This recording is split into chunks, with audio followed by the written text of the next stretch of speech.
Hi friends, అందరూ బాగుండరా? నేను ఈరోజు రాగి సరి చేసిన. ఇదేంది ఎండాకాలం అయిపోయినాక రాగి సరి చేస్తానరా అనుకుంటానరా? దుబాయ్లో ఇప్పుడే ఎండాకాలం స్టార్ట్ అయింది. అందుకోసమే మా పిల్లలకి రోజు ఇది చేసి పెడుతున్నా. వీడియో స్కిప్ చేయకుండా చూడండి. నేను మధ్య మధ్యలో టిప్స్ షేర్ చేస్తాను. ఏ విధంగా చేసుకోవాలన్నా, ఎట్లా చేసుకుంటే టేస్టీగా ఉంటుందా, ఇష్టంగా పిల్లలు ఏ విధంగా తింటారా, అన్ని వివరంగా చెప్పాను. ఫస్ట్ రాగుల్ని శుభ్రంగా ఏర్పంచుకోవాలా. నీట్గా కడుక్కొని ఇట్లా తేటుగా నీళ్ళు వచ్చిన తర్వాత ఇట్లాంటి కాటన్ క్లాత్ ఏదైనా మెత్తటి ముతగుడ్డు ఉంటుంది కదా, అటాడు దాంట్లో వడగట్టుకోవాలా. నీళ్ళన్నీ వడగట్టుకొని నీట్గా మూట కట్టి పెట్టుకోవాలా. మూట కూడా చాలా టైట్గా కట్టాలి. కొంచెమన్నా అట్లా లూజ్గా, నేను కొంచెం లూజ్గా కట్టినా, అది ఎంత టైట్గా కట్టినా రాలే. ఇట్లా లూజ్గా ఉన్నప్పుడు మనము మొలకలు సరిగా రావు. అందుకని దానిపైన బరువు అయింది ఏదైనా పెట్టాలా. నేను ఇంటి దగ్గర ఉన్నప్పుడు చిన్న రోల్ ఉండింది నా దగ్గర బెంగళూరులో. ఆ రోల్ పెడతా అన్న. ఇప్పుడు ఈడ సిమెంట్ ఇటుక ఉంటే అది తెచ్చి పెడుతున్నా. ఇట్లా ఏదైనా బరువుగా టైట్గా పెట్టాలి, లేకుంటే మొలకలు రావు. కొంచెం లూజ్గా ఉన్నా మొలకలు రావన్నమాట. ఇంకా నేను మరుసటి రోజు ఓపెన్ చేసి చూసిన. మొలకలు వస్తాయో రాదో టైట్గా లేదు కదా అనుకున్నా, కానీ చాలా బాగా వచ్చినాయి మొలకలు. అదే మీకు కనపడుతుంది చూడండి, వైట్గా ఎంత బాగా వచ్చినాయి రాగులకు మొలకలు. చాలా బాగా వచ్చినాయి. ఒక్కొక్కసారి లోపల సరిగా రాకుండా, బయట సరిగా రాకుండా, అట్లా ఒక పక్క వచ్చి ఒక పక్క రాక అట్టుంటుంది మొలకలు.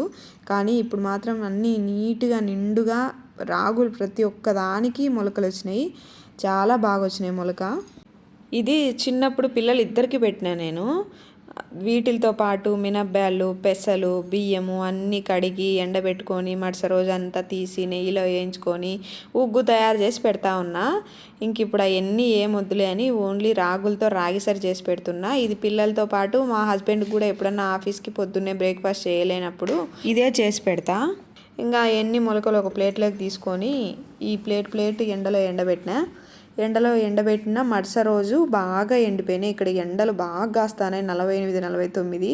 ఇంకా అంత ఎండలకి ఒక్క రోజుకే ఎండిపోయినాయి. చూడండి ఎంత బాగా ఎండిపోయినాయో. నోట్లో వేసుకొని నమిలితే కటామని సౌండ్ రావాలా, అప్పుడు బాగా ఎండినట్టు. నేను ఇంకా దాంట్లోకి డ్రై ఫ్రూట్స్ వేసి మిక్సీ పెట్టాలా అన్నట్టుగా డ్రై ఫ్రూట్స్ వేసి ఎంచుతానా. ఇది నెయ్యి వేసి ఎంచుకుంటే బాగుంటాయి, కానీ మా పిల్లలకి ఎప్పుడు దగ్గు జలుబు ఉండనే ఉంటుంది. ఈ ఎండల కాలం అన్నా వాళ్ళకి ఇష్టమైనవి తినచ్చు కదా, ఐస్ క్రీము, చాక్లెట్లు అలాంటివన్నీ. మళ్ళీ మనం దగ్గు తగిలించినామేమో అన్న ఫీలింగ్తో నేను నెయ్యి అస్సలు తగిలికుండా చేసిన. ఇంక ఇప్పుడన్నా వీళ్ళకి హ్యాపీగా నచ్చినట్టు తినేయలే అన్నట్టుగా ఇంకా అవి పక్కన పెట్టుకొని మళ్ళీ రాగులు వేసి వేయించిన. రాగులు కూడా సిమ్లో పెట్టి వేయించాలా, లేకుంటే మాడిపోతాయి. సన్నగా ఉంటాయి కదా, తొందరగా మాడిపోతాయి. సిమ్లో పెట్టే వేయించుకోవాలి. అన్నీ వేయించుకొని చల్లారి పెట్టుకోవాలా. చల్లారి పెట్టుకున్నాక ఫస్ట్ పప్పులు మిక్సీకి వేసిన. పప్పులు మిక్సీకి వేసిన తర్వాత మళ్ళీ రాగులు వేసి మిక్సీకి పెట్టిన. మెత్తగా పట్టాలన్నమాట, చాలా మెత్తగా పట్టాలి. నూకగా ఉంటే అస్సలు బాగుండదు. రాగి సరి చేసుకున్నప్పుడైనా అది కొంచెం నూకగానే ఉంటుంది. అందుకోసమే బాగా మెత్తగా మిక్సీకి పట్టుకోవాలి. ఈ రాగి సరి 6 నెలల పిల్లల నుంచి 60 ఏళ్ళ ముసలోళ్ళ వరకు ప్రతి ఒక్కరికి మంచిదే.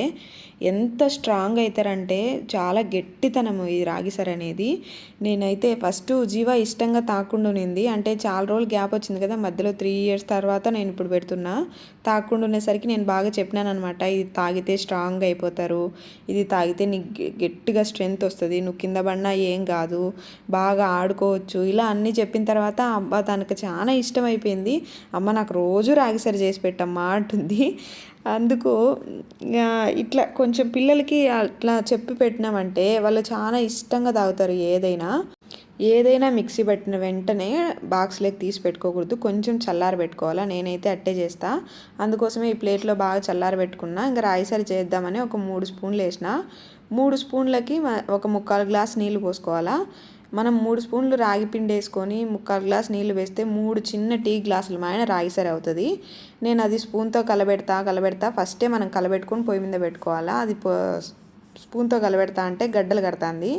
గడ్డలు కట్టకుండా ఉండాలి అని నేను ఈ గెంటెతో కలబెడతా గడ్డలు కట్టనీయకుండా. ఇంకా బెల్లం వేసిన.